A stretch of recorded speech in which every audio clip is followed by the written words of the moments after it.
Someone Better by I_am_Ellie on AO3. Episode 12. Chapter 10. Akio. Shouta woke up and immediately knew he wouldn't be getting up that day. Last night patrol had been difficult, mentally and physically. He had overdone his leg and now his knee was aching terribly, reminding him of his ever-present injury.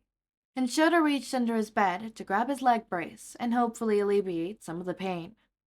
The patrol, by an underground hero standards, had been easy, but there was one incident near the end that had shook Shouta to the core. There had been a man and a woman, both wearing matching wedding bands, and the man had been screaming the most awful things at his wife. Shouta had listened for a moment, unsure if he should intervene, before the man raised his hand up and the woman flinched violently, and Shota's capture weapon shot forward, outside of his own volition. It had made him so unbelievably angry. But the woman didn't want help. She had yelled at him until his ears hurt and his fingers were digging into the skins of his elbow, and he was sure he would have bruises later. Angry at him. And she demanded that he let go of her husband, release him. So Shouta had, and the man had alternatively been glaring at him and glared at his wife the entire time they walked away. And Shouta didn't even know what he did wrong. When things got too loud or too fast or too sharp or too stressful and Shouta got overwhelmed, he had these moments that Hizashi liked to call quiet before the storm.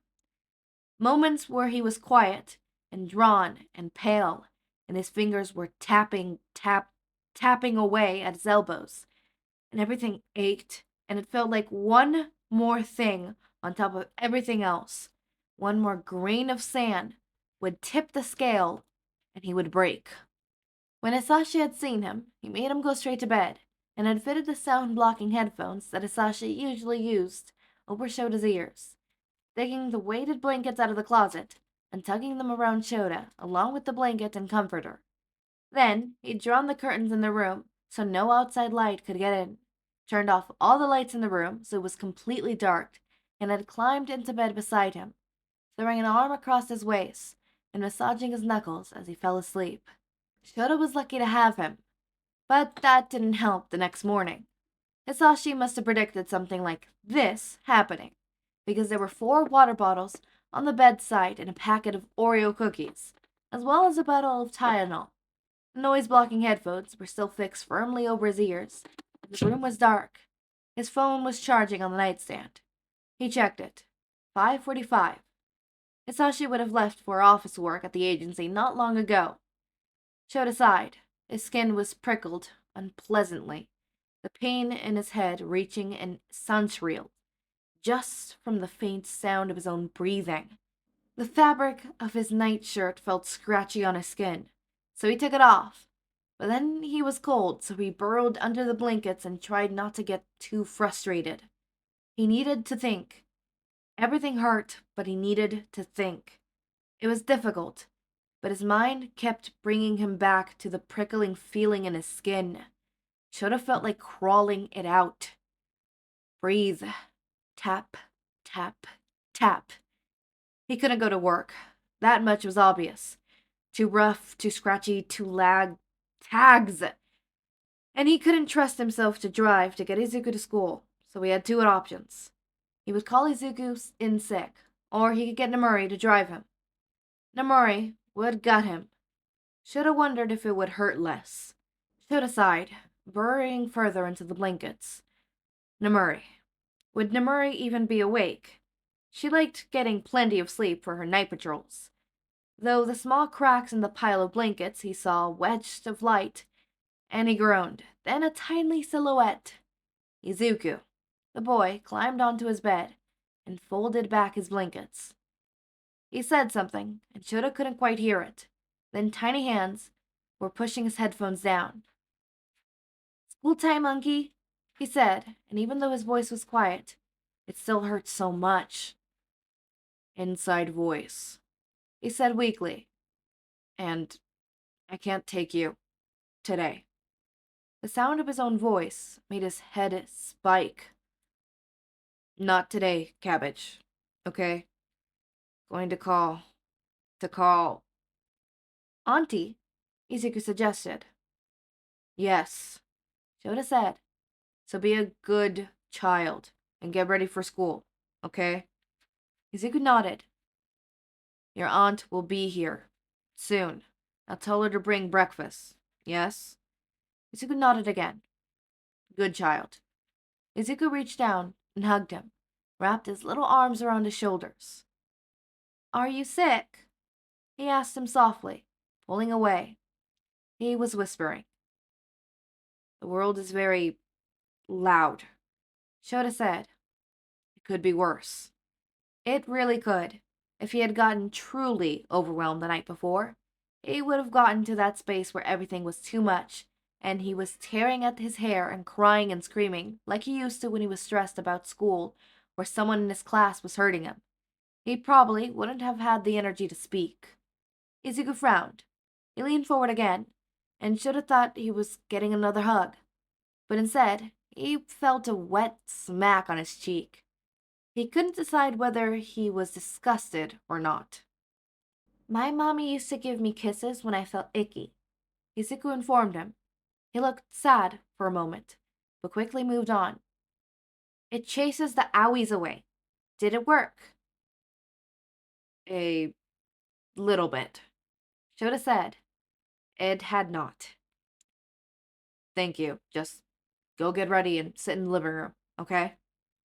You're welcome. Izuku clambered down from his bed, running out of the room and closing the door quietly behind him, cloaking it with darkness once more.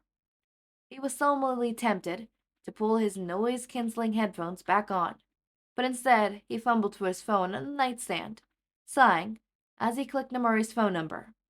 He turned the brightness and the sound onto the lowest setting. What the fuck do you want? Nemuri snapped, voice thick with sleep.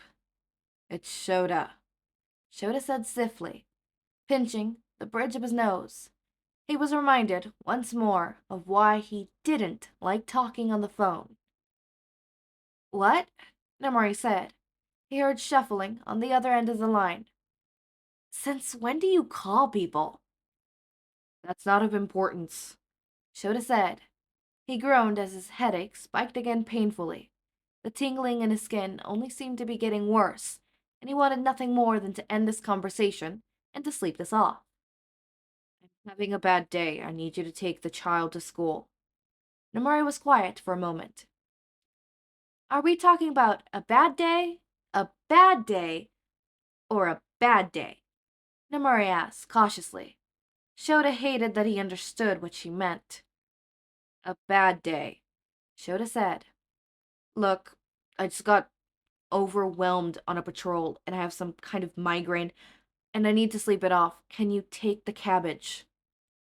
I mean, sure, of course, Nemuri said. There was more shuffling from the other end of the line. Just send me the address.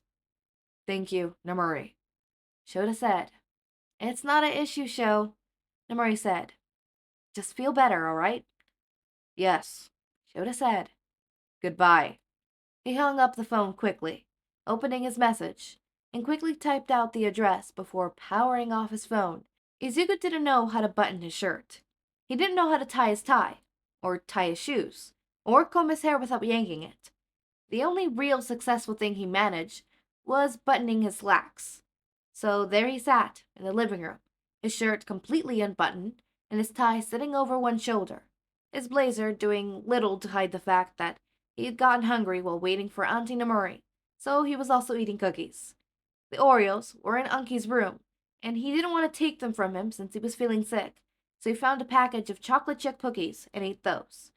Not as good as the Oreos, but still tasty. The key turned in the lock, and Nemuri came in, still holding a bag of McDonald's and a bento. Her hair was pulled back, and she was still in her pajamas, which Izuku found silly. Her pajamas had little tacos on them. Okay, Tiger, let's go.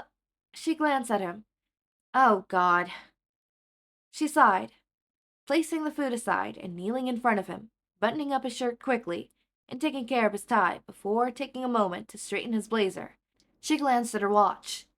No time to do your hair since I know you don't like it to be yanked. She sighed before picking up her stuff again. It'll be fine, but you'll have to help me when we're driving to your school, 'kay, Izuku? Izuku nodded, grabbing his bag and slipping his shoes from where they rested by the door. Auntie Nemuri's car was big and low to the ground, and black, and it made a scary noise when she started it that made Izuku feel like he wanted to cry, even though he didn't know why. Nemuri had shushed him and apologized as they pulled out of the parking lot, telling him to eat his breakfast quickly before they got to school. Auntie Nemuri had gotten him egg McMuffin, a chocolate milkshake, and a hash brown. Hizashi always made his breakfast in the morning, and it was always fairly healthy. Fruit or eggs or toast. It was never anything sugary or too greasy, because Hizashi always said it would keep him from learning to his full ability at school. Izuku wasn't quite sure what ability meant, but there were a lot of words that Ankisho and Hizashi said that he didn't know, and it made him feel kind of dumb. He always had questions for them when he didn't understand something, but he almost never asked them unless they slipped out. His preschool teachers hadn't liked it when he asked too many questions, and he didn't want Ankisho or Hizashi to get mad at him, but so far they haven't. Maybe he'll start asking more questions. Izuku dug into his buckfin and his hash brown. It was very good, but very greasy. His hands and face felt slimy, and he wiped them off with the brown napkins. You can just chug that out in the way, Aunt Nemuri said. She leaned across the seat into the back and pressed a kiss to the front of his head. Love you, Tiger. Go knock 'em dead. Izuku nodded, smiling at his auntie before clambering out of the car and heading to the school building. He heard Tayo squeal when Auntie Nemuri drove away. Does anyone know what 5 plus 5 is? The teacher asked the room at large. Izuku knew, but he was too afraid to answer. Ochako next to him seemed to be in a similar situation. Neither of them liked to answer questions for the teacher, since they were always at risk that they would be wrong. The teacher sighed before smiling at them. Izuku thought it looked weird. If no one can answer, I'll just have to call in a random student. Izuku's hands carded together.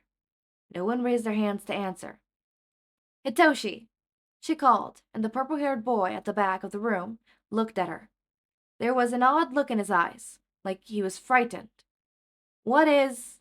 She stopped abruptly, narrowed her eyes. Tell me the answer for 5 plus 5.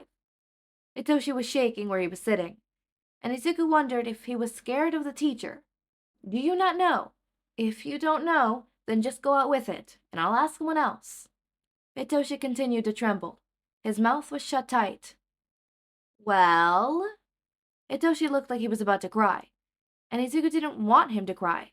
The mean-looking boys in the class always made fun of Izuku when he cried. Izuku's hand shot in the air. The teacher looked surprised.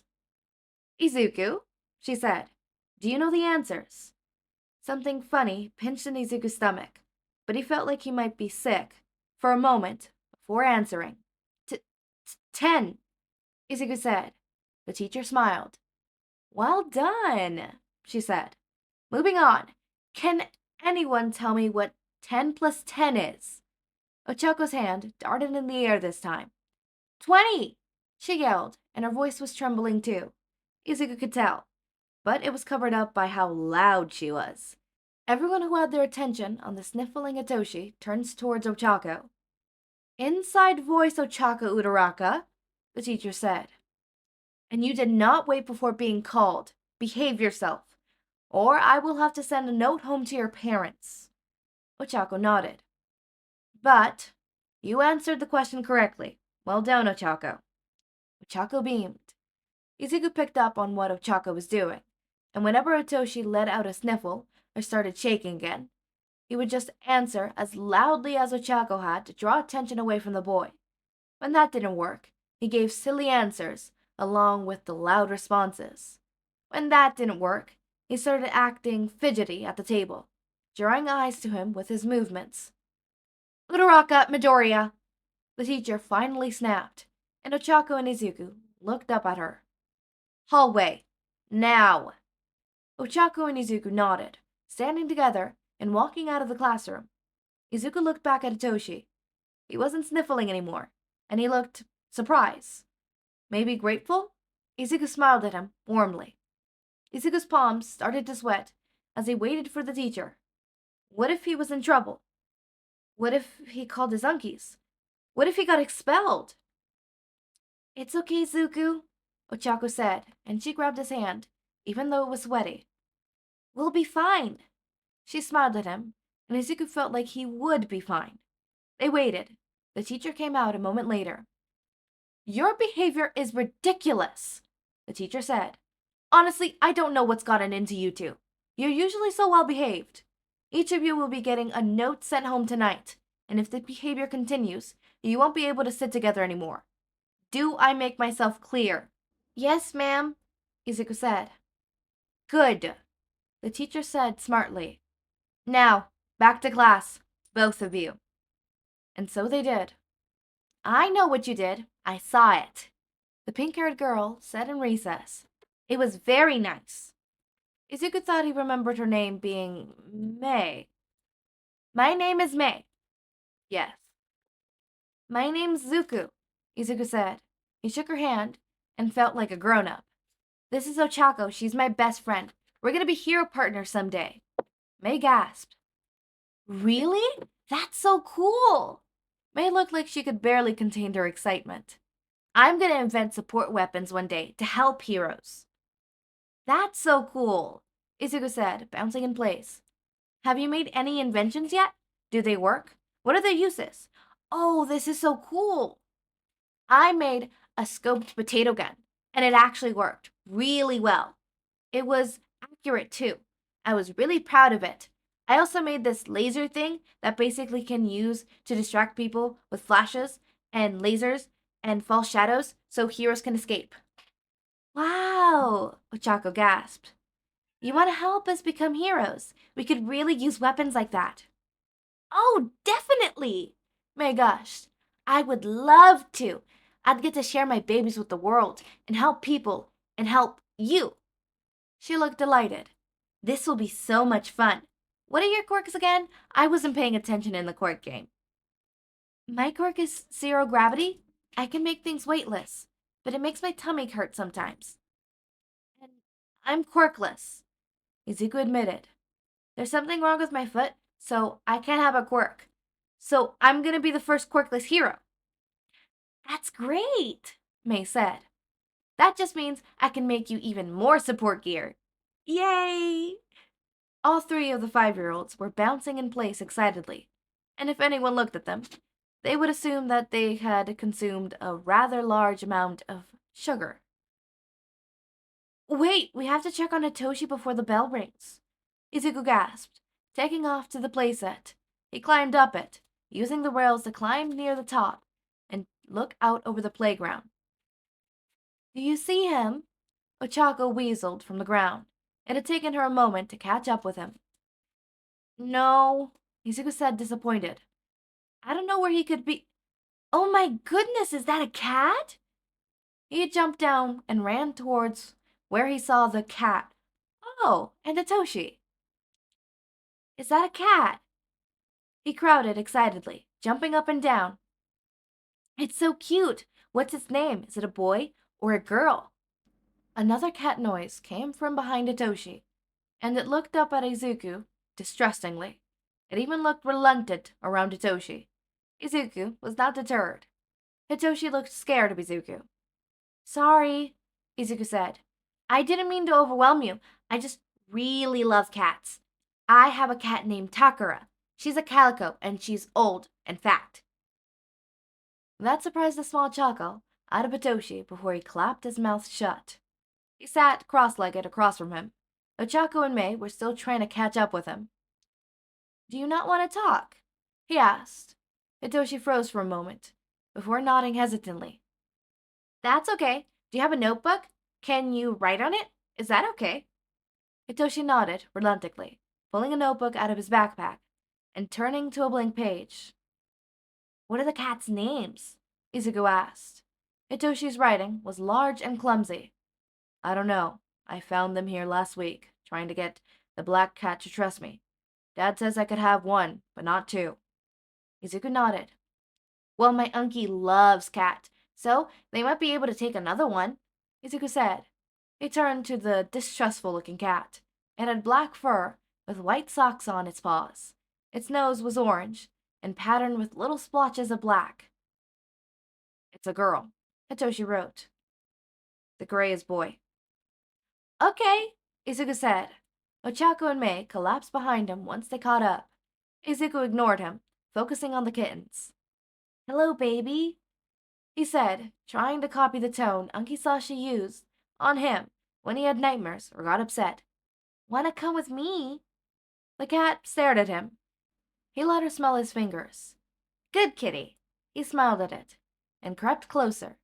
He heard twin gasps from behind him. I like you. I think I'll call you Akita.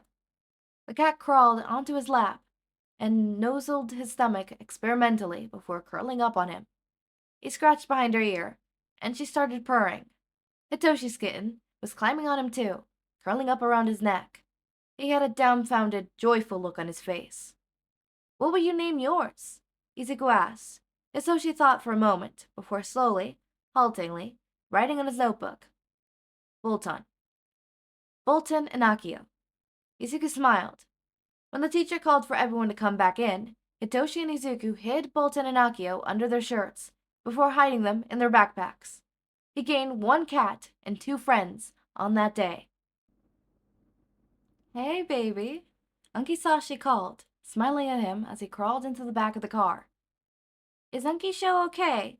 Izuku asked, buckling himself in. He placed the partially unzipped backpack beside him carefully, and heard some rustling. He's doing a lot better, I think, Hizashi said. But he's going to keep sleeping it off until tomorrow, okay? Izuku nodded.